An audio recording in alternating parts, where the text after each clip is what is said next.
Bonsoir frères et sœurs, nous allons prier avant de commencer notre culte de ce soir, mais avant tout lisons un psaume, le psaume 117.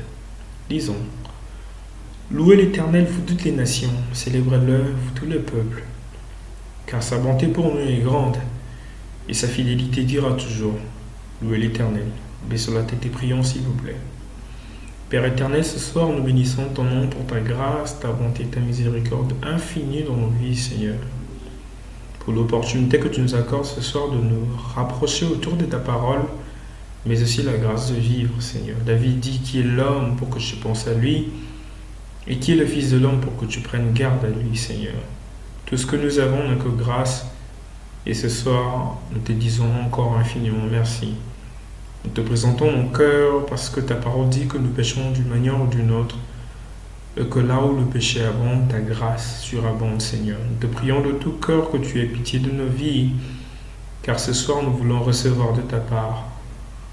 Rends nos cœurs disponibles pour apprendre, écouter, Seigneur, et voir les choses avec l'œil spirituel pour que nous puissions nous améliorer et que nous puissions te plaire, Seigneur. Commence avec nous ces instants, marche avec nous et termine avec nous, Seigneur. Laisse que tout s'accorde ta gloire au nom de Jésus. J'ai ainsi prié. Amen.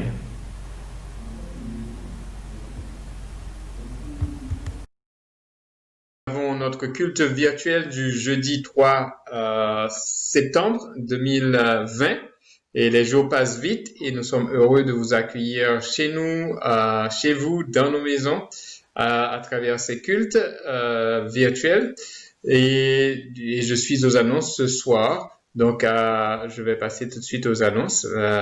Et d'abord, il faut bien se préparer pour les cultes virtuels, être branché à l'heure et avoir nos téléphones, nos ordinateurs allumés et préparés, chargés et avec les mégas à l'intérieur et surtout partager le lien avec vos amis et vos membres de famille. Et priez que Dieu vous touche à travers les messages qui seront prêchés et chantez quand la chorale chante et partagez ce que vous avez appris par la suite. Donc, on va continuer avec les annonces. Merci à la chorale pour les chants et notre frère Félika a fait la prière d'ouverture et reviendra pour la prière de clôture. Je suis aux annonces et ce soir, ce sera notre frère Jean-Claude qui va faire le message sur le livre de Actes. Il va parler du chapitre 10. Alors, les demandes de prière, nous devons continuer à prier pour la RDC, prier pour les dirigeants de notre Église aussi, et nous devons prier aussi pour les grands progrès et remercier Dieu pour les grands progrès qui se font autour du COVID-19.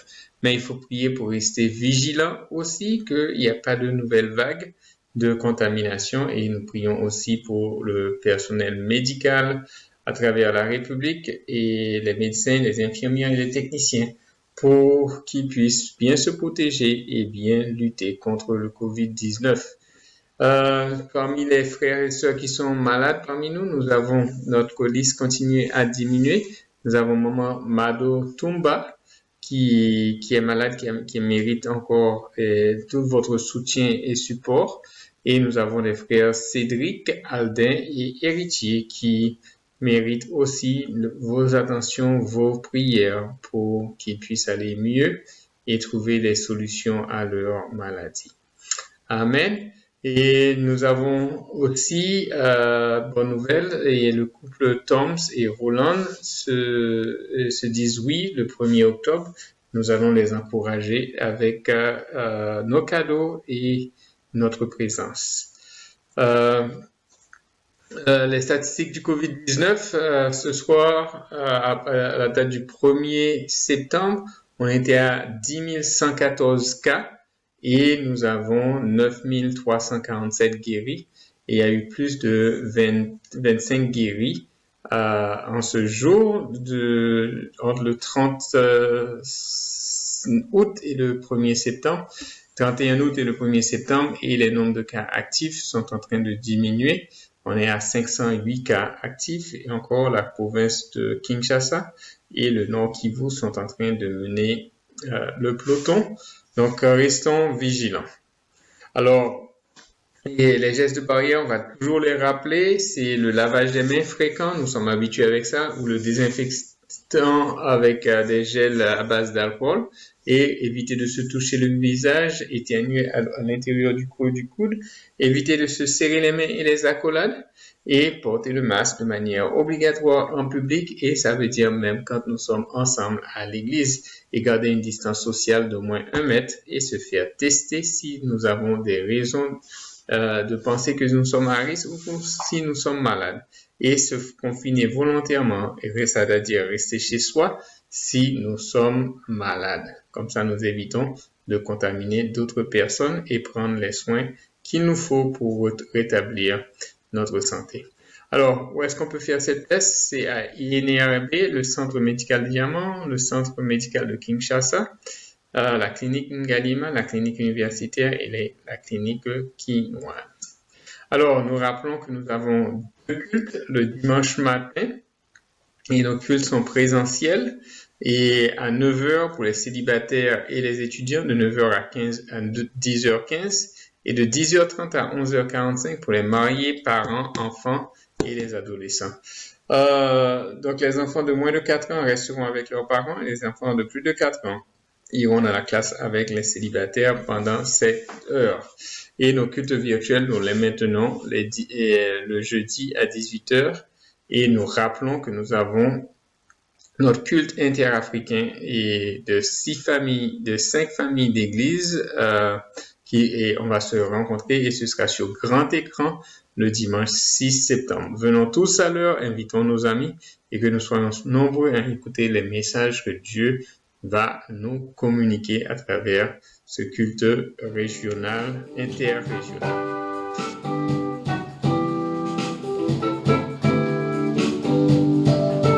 Tu es le Dieu des miracles, tu es le Dieu de miracles, tu es le Dieu de miracles, tu es le Dieu de miracles. Yeah. Il sauva Daniel de la fosse au lion, il sauva Jonas du poisson géant, il ressuscita Lazare de la mort. Il est le Dieu de... Vas-y, confesse encore une fois. Bonjour frères et sœurs, soyez les bienvenus à notre culte de mi-semaine de ce jeudi 3 septembre 2020. C'est un privilège que j'ai reçu de la part de Dieu, d'être le canal par lequel il passe pour pouvoir communiquer à son Église. Mais avant toute chose, baissons nos têtes et prions.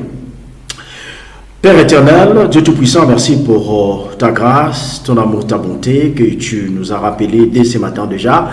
Et tu as permis à chacun de nous, Dieu, de vaquer librement ses occupations, et que ce soir nous puissions nous retrouver à travers ces cultes virtuels, Seigneur, pour pouvoir te célébrer, te vénérer, mais également t'entendre parler, Seigneur, t'adresser à nous, ton peuple, que tu as choisi, Seigneur, et par adoption, Père, et nous sommes là. Que le Saint-Esprit nous guide, Seigneur Dieu. Merci pour tous les frères et sœurs qui sont branchés en ce moment, en suivant ces cultes, Seigneur. Que nous soyons sous la mouvement du Saint-Esprit, et que tout soit pour ta gloire. En notre Fils Jésus, notre Seigneur et Sauveur, que nous avons ainsi prié. Amen. Alors, frères et sœurs, vous le savez, nous sommes dans la série de notre enseignement ou étude du livre des Actes des Apôtres. Le chapitre 9 ayant été déjà exploité les dimanches passés dans nos différents cultes. Et vous le savez, dans ces chapitres, nous avons vu beaucoup de bonnes choses, notamment il était question de comprendre que nous étions l'instrument entre les mains de Dieu pour véhiculer le message, propager l'évangile, afin de pouvoir sauver les âmes. Mais également, on a vu que Dieu est capable de sauver n'importe qui, donc Dieu ne fait pas de favoritisme. Frères et sœurs, cet après-midi, ce soir, nous allons parler du chapitre 10. Le chapitre 10, frères et sœurs, c'est un très bon chapitre. J'aimerais à ce que je ne lirai pas tout, ou je ne vais pas exploiter tous les chapitres, mais il y a au moins quelques éléments dans quelques versets que j'ai choisis, que je vais devoir partager avec nous. Mais il est important ici, je voudrais encourager tous les frères et sœurs, tout le peuple de Dieu à être dans la Bible, à lire régulièrement. C'est ces livres que nous sommes en train d'exploiter, et que chaque chapitre que nous sommes en train d'étudier soit objet d'une étude spécifique de tout un chacun de nous. Et le thème de mon message cet après-midi est intitulé « Veux-tu que Dieu te réponde ?» C'est la question à laquelle on va essayer de répondre à travers cette lecture. Lisons Actes 10, du verset 1er au verset 8. Alors, il y avait à Césarée un homme nommé Corneille, centurion de la cohorte appelée Italique. Avec toute sa maison, il était pieux et craignait Dieu. Il faisait beaucoup d'actes de compassion en faveur du peuple et priait Dieu constamment. Vers la 9e heure du matin du jour, il vit clairement en vision un ange de Dieu qui entrait chez lui et lui dit « Corneille !» Il le fixa et saisi de crainte, il lui dit « Qu'y a-t-il, Seigneur ?» L'ange lui dit « Tes prières et tes actes de compassion sont montés devant Dieu. » Et il s'en est souvenu. Envoie maintenant des hommes à Joppé et fait venir un certain Simon, surnommé Pierre. Il loge chez un autre Simon qui est tanneur et dont la maison est au bord de la mer. Dès que l'ange lui avait parlé, lui fit partie, Corneille appela 2 de ses domestiques et un soldat pieux parmi ceux qui lui étaient attachés.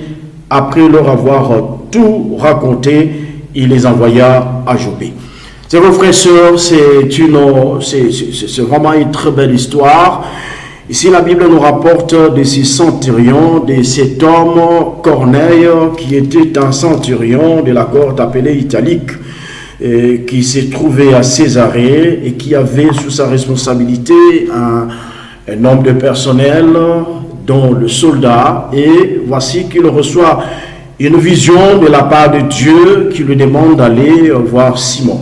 Frères et sœurs, cette lecture m'a beaucoup inspiré pour comprendre qu'ici nous voyons que c'est vrai qu'après sa conversion, Paul devait passer par un moment où il devait apprendre beaucoup de choses et qui devait annoncer celui qui était préparé pour annoncer l'évangile aux nations, aux gentils.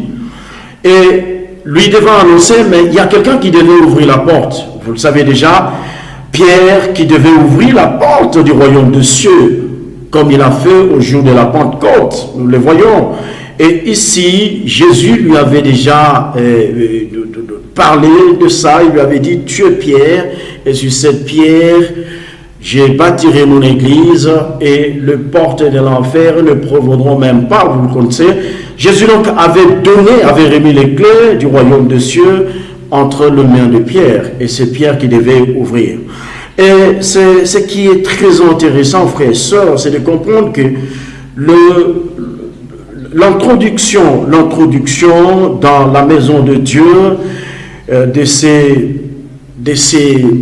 gentils, de ces païens qui étaient sans Dieu, qui n'étaient pas peuple de Dieu, est relative, nous relie au fait à cette histoire, nous aussi, qui n'avions pas un Dieu, qui n'étions pas un peuple, le peuple de Dieu, mais Dieu nous a ouvert le porte du royaume des cieux, bien évidemment à travers l'évangile que nous avons reçu, cet évangile qui nous est parvenu avec l'avènement de notre Seigneur et Sauveur Jésus-Christ à travers sa mort et sa résurrection.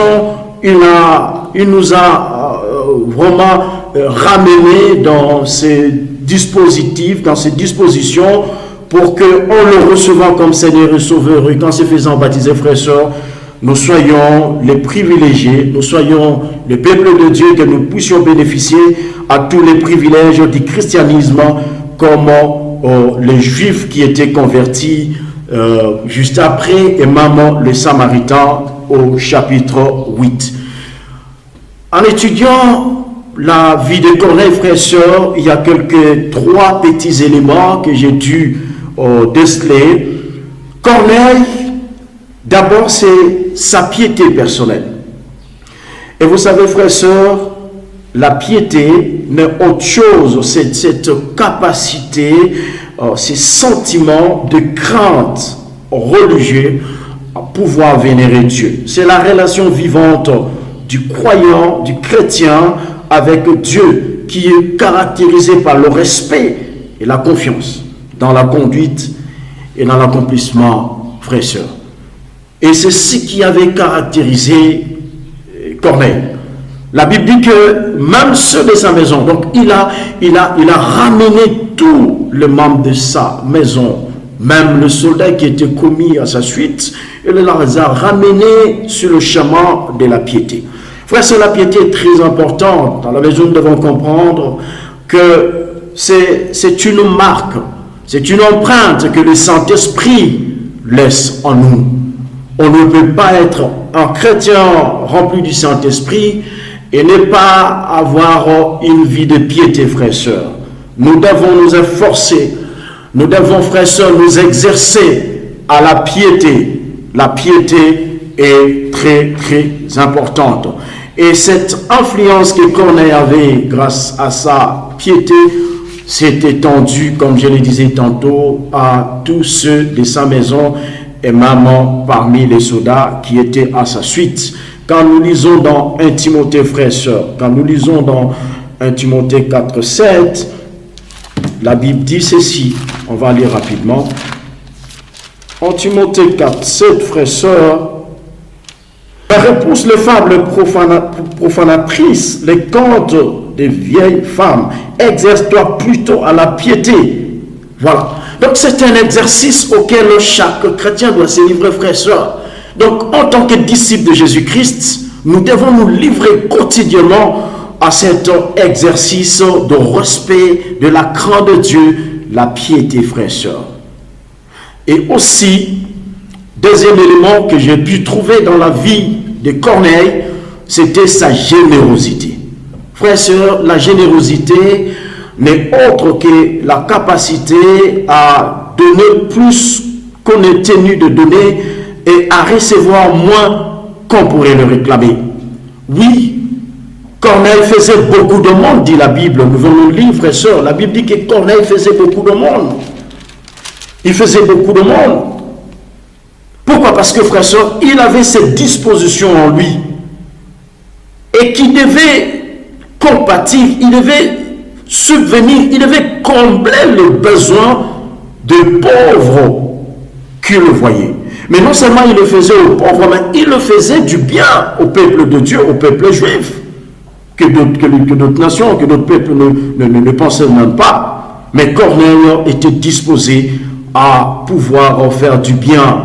Il était généreux. Soyons généreux, frères et sœurs. Faisons du bien aux frères et sœurs membres de l'Église. Et même en dehors de l'Église, vis-à-vis de ceux qui sont dans la précarité, ceux qui sont dans la pauvreté, ceux qui ont besoin de notre soutien. Ma question est la suivante, frères et sœurs. Sommes-nous généreux dans le don que nous donnons à Dieu?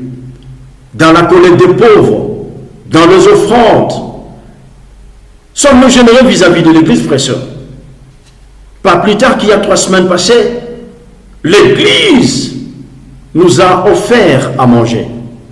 Et l'Église était généreuse vis-à-vis de nous. Mais ça ne doit pas être d'un seul côté, ça doit être vice-versa, frères et sœurs. Si l'Église peut nous témoigner sa générosité, mais l'Église c'est qui? L'Église c'est moi, l'Église c'est toi. Et donc nous, à notre tour, également, nous devons être généreux vis-à-vis, frères et sœurs, de ceux qui sont dans le besoin, ceux qui sont pauvres. La générosité également, c'est une marque que le Saint-Esprit laisse en nous, frères et sœurs. Es-tu généreux? Psaume 10, Psaume 112, verset 9, que vous pourrez lire, même 2 Corinthiens chapitre 39, verset 9, frères et sœurs. C'est une chose louable, la générosité. Et négliger la générosité, frères et sœurs, c'est un péché. Mais combien d'entre nous, frères et sœurs, se retrouvent dans ces péchés, tout simplement par le fait qu'ils ont négligé cette vertu qui est la générosité, frères et sœurs. Et ensuite, il faut comprendre, frères et sœurs, que la générosité, c'est une recommandation. Lisons Matthieu chapitre 6, le premier verset, frères et sœurs. Matthieu chapitre 6, le premier verset, la Bible dit: gardez-vous de pratiquer votre justice devant les gens pour être vus par eux. Autrement, vous n'aurez pas de récompense auprès de votre Père qui est dans le ciel. Voilà. Cette générosité, frères et sœurs, c'est une recommandation que le Seigneur nous fait ici. Nous devons être marqués par la générosité, mais de manière à ce que nous puissions le faire de bon cœur. Nous devons observer ses commandements. Et le troisième point, le troisième petit élément que j'ai trouvé, c'est que Corneille était caractérisé par un esprit de prière. Frères et sœurs, vous le savez, tout comme moi, que la prière, c'est la clé de la réussite. Si nous voulions que le Seigneur réponde à toutes nos préoccupations, à nos besoins, frères et sœurs, soyons des hommes et des femmes de prière. Soyons ces hommes et ces femmes qui prient constamment, frères et sœurs. Soyons ces gens qui s'approchent près de Dieu dans la prière et régulièrement. Ne soyons pas de ceux-là qui prient par circonstance. Soyons pas de ceux-là qui prient parce qu'ils ont besoin, parce qu'il y a un problème, parce qu'il y a un souci, ou il y a une difficulté. Mais prions le Seigneur en n'importe quel moment et en tout temps, frères et sœurs. Si nous lisons dans la Bible, dans le livre de Psaume 119, que nous allons lire, frères et sœurs, Psaume 119, le verset 164 dit ceci. Excusez que je retrouve rapidement. Voilà, nous y sommes. Psaume 119, le verset 164 dit ceci, frères et sœurs. Voilà, nous y sommes. Voilà, 7 fois le jour, je te loue à cause de règles de ta justice. Voilà, frères et sœurs, exemple de quelqu'un qui cherche continuellement la face de Dieu à travers la prière. C'est ce que la Bible dit, que Corneille était caractérisé par cet esprit, frères et sœurs, de prière. Il priait constamment. Et ici, David nous donne un bel exemple, frères et sœurs. À n'importe quel moment de la journée. N'attendons pas seulement le matin ou le soir quand on veut se coucher, ou n'attendons pas seulement quand l'Église organise des activités où on doit se retrouver en retraite pour prier, ou d'autres activités de jeunes. Mais soyons de ceux-là qui prient et qui prient régulièrement. Régulièrement, pourquoi? Parce que, frères et sœurs, nous devons faire grandir, développer notre relation avec notre Dieu. Et c'est à travers la prière, frères et sœurs, que le Seigneur est prêt à répondre à nos préoccupations, à nos besoins. Chacun de nous a un besoin. Chacun de nous a un problème. Ce n'est pas à un homme que je le soumettrai, mais c'est à Dieu que je vais devoir soumettre ces problèmes. Frères et sœurs, c'est ce qui a fait que Dieu envoie l'ange auprès de Corneille pour lui dire que, écoute, tes prières ont été exaucées. Exaucées, c'est lorsque nous avons, frères et sœurs, la vie de piété. Dieu nous exaucera. Et lorsque, frères et sœurs, nous avons des cœurs généreux et nous avons un esprit de prière qui n'est autre que l'empreinte que le Saint-Esprit laisse en nous en tant qu'enfants de Dieu, frères et sœurs, pour nous aider à nous rapprocher de Dieu et avoir l'exaucement. Frères et sœurs, telle est la petite exhortation que je voulais partager avec vous. Que le Seigneur nous bénisse. Amen.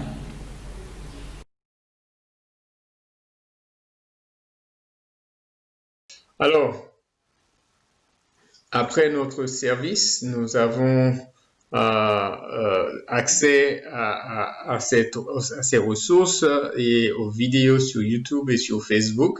Le message audio va suivre et le transcrit du message par nos WhatsApp et le condensé par SMS sera disponible.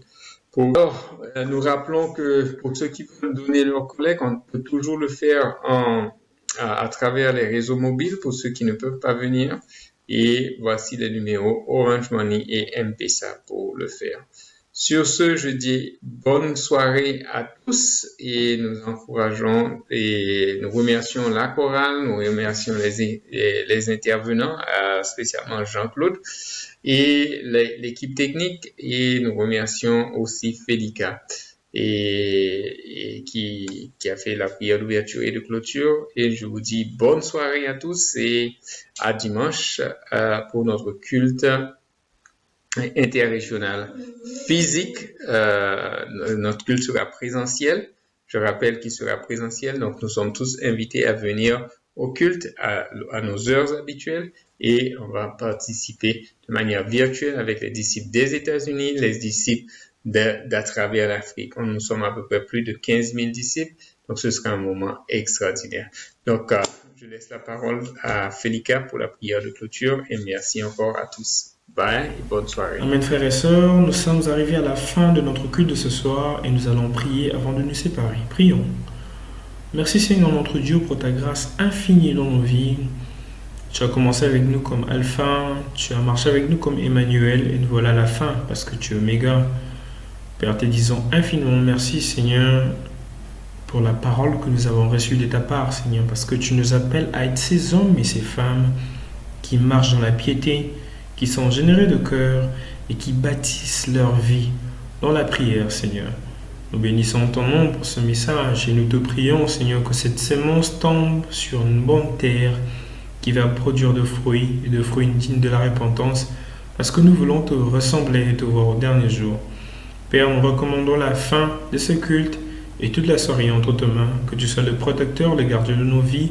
Au nom de Jésus, j'ai ainsi prié. Amen.